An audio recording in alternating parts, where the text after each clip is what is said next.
ಇರುವೆ ಮತ್ತು ಪಾರಿವಾಳ. ಒಂದು ದಟ್ಟವಾದ ಅರಣ್ಯ. ಅರಣ್ಯದಲ್ಲಿ ಒಂದು ನದಿಯಿತ್ತು.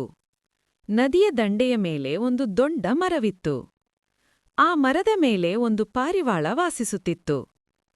ಒಂದು ದಿನ ಒಂದು ಸಣ್ಣ ಇರುವೆಗೆ ತುಂಬಾ ಬಾಯಾರಿಕೆಯಾಯಿತು. ಅದು ನೀರನ್ನು ಹುಡುಕುತ್ತಾ ಹೋಯಿತು. ಅದಕ್ಕೆ ಒಂದು ನದಿ ಕಾಣಿಸಿತು.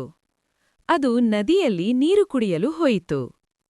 ನೀರು ಕುಡಿಯಲು ಹೋದಾಗ ಆಕಸ್ಮಿಕವಾಗಿ ನೀರಿನಲ್ಲಿ ಬಿದ್ದು ಕೊಚ್ಚಿಹೋಗತೊಡಗಿತು.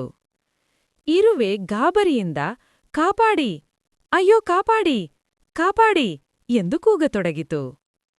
ಮರದ ಮೇಲಿದ್ದ ಪಾರಿವಾಳ ಇದನ್ನು ಕಂಡು ಕೂಡಲೇ ಒಂದು ಎಲೆಯನ್ನು ಕಿತ್ತು ಇರುವೆ ಇದ್ದ ಸ್ಥಳಕ್ಕೆ ಎಸೆಯಿತು. ಇರುವೆ ಆ ಎಲೆಯ ಮೇಲೆ ಹತ್ತಿ ಸುರಕ್ಷಿತವಾಗಿ ದಡಕ್ಕೆ ತಲುಪಿತು. ಇರುವೆ ಪಾರಿವಾಳಕ್ಕೆ ತುಂಬ ಧನ್ಯವಾದಗಳನ್ನು ಹೇಳಿತು. ಹೀಗೆ ಕೆಲವು ದಿನಗಳು ಕಳೆದವು. ಒಬ್ಬ ಬೇಟೆಗಾರನು ಆ ಕಾಡಿಗೆ ಬೇಟೆಯಾಡಲು ಬಂದನು. ಮರದ ಮೇಲಿದ್ದ ಪಾರಿವಾಳವನ್ನು ಕಂಡು ಅದಕ್ಕೆ ಗುರಿಯಿಟ್ಟು ಬಲೆಗೆ ಕೆಡವಲು ಯತ್ನಿಸಿದನು. ಇದನ್ನು ಗಮನಿಸಿದ ಇರುವೆ ಬೇಟೆಗಾರನ ಕಾಲಿಗೆ ಜೋರಾಗಿ ಕಚ್ಚಿತು. ಇದರಿಂದ ಅವನ ಗುರಿಯೂ ತಪ್ಪಿತು. ಬೇಟೆಗಾರನು ನೋವಿನಿಂದ ಕಿರುಚಿದನು. ಆ ಶಬ್ದವನ್ನು ಕೇಳಿ ಪಾರಿವಾಳ ಎಚ್ಚೆತ್ತು ಬೇಗನೆ ಹಾರಿಹೋಯಿತು. ಹೀಗೆ ಇರುವೆ ತನಗೆ ಸಹಾಯ ಮಾಡಿದ ಪಾರಿವಾಳದ ಪ್ರಾಣವನ್ನು ಉಳಿಸಿತು.